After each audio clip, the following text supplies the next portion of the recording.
Let me ask Mr. Jainarayan Vyas first. Mr. Vyas, I know that the BJP has maintained that as far as they're concerned, this is a closed chapter given the SIT's report. But can the BJP afford to ignore the observations of Mr. Raju Ramachandran?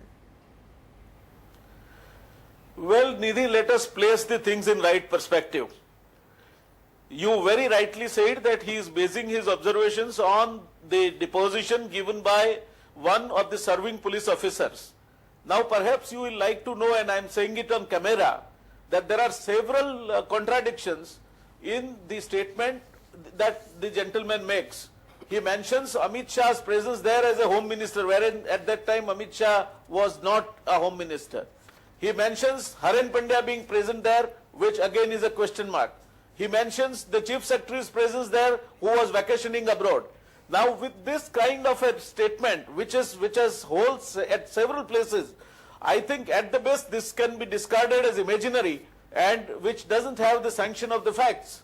Now, are you going to rely upon these kind of a statement which comes from nowhere, makes wild allegations, makes statements relying upon the facts which are absolutely unrealistic and which are proven wrong beyond any reasonable doubts, and then say that somebody has made this statement and therefore X, Y or Z is guilty? But Mr. Vyas, I'm just interrupting you there because yes. I'm looking at Mr. Raju Ramachandran's report. Now, he's not obviously calling this a figment of Mr. Bhatt's imagination, but he actually goes on to say that, despite all his misgivings as well, he does not think that it's likely that a serving police officer would make such a serious allegation against the Chief Minister without some basis. And he suggests, he suggests that he should be put through cross-examination, as should the others who have denied his presence at that meeting, and therefore that is the best way to get to the bottom of the truth. So, how would you respond to that? He hasn't, he's raised questions as well, but he's not discarded Sanjeev Bhatt completely. I'll take you back to my own debate which I had with Sanjeev Bhatt on Times Now few months back, where this serving police officer, keeping aside all the discipline in the world, says, I am talking about Narendra Damodar Das Modi, a criminal.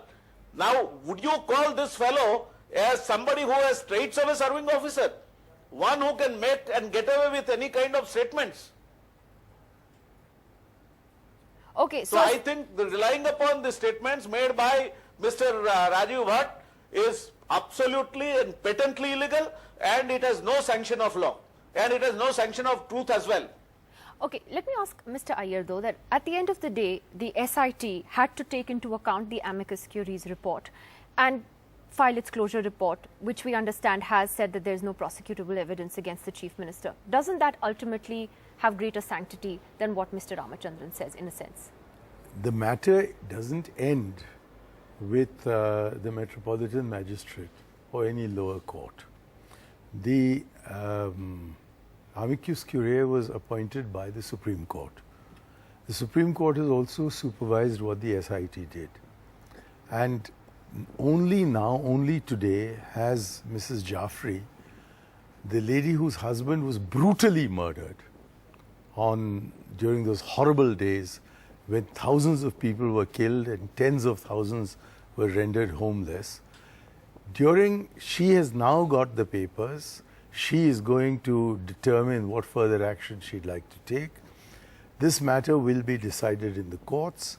It's all very well for Mr. Modi or his supporters to want to end the affair at the report of the SIT, but I do not think those who are otherwise interested in this, and this includes people who are the living relatives of dead Muslims in Gujarat. It includes also tens of thousands who have been displaced or otherwise found themselves losing property, life and limb. I think all these people are still waiting for justice to be delivered. And justice cannot be delivered only at one level of the courts.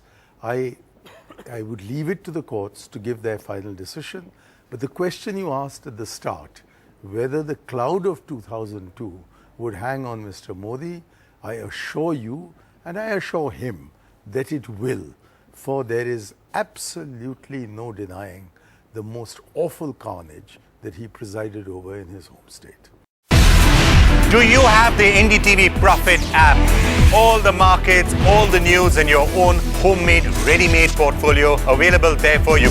We will right now answer what you should sell, what you should buy when markets are down.